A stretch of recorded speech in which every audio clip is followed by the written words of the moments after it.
আপনার কি বিশ্বাস হয় যে বাংলাদেশে ইসকনের বিরুদ্ধে কথা বলার কারণে মসজিদের একজন খতিবকে টঙ্গী থেকে গুম করে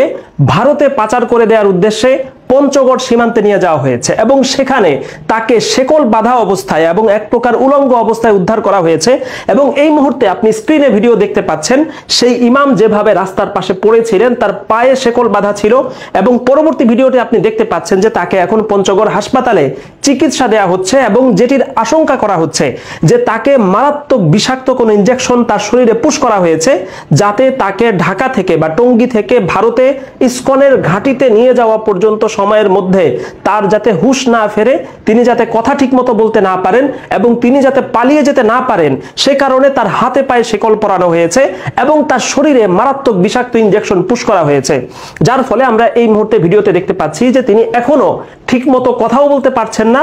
এবং কারা তাকে এভাবে এখান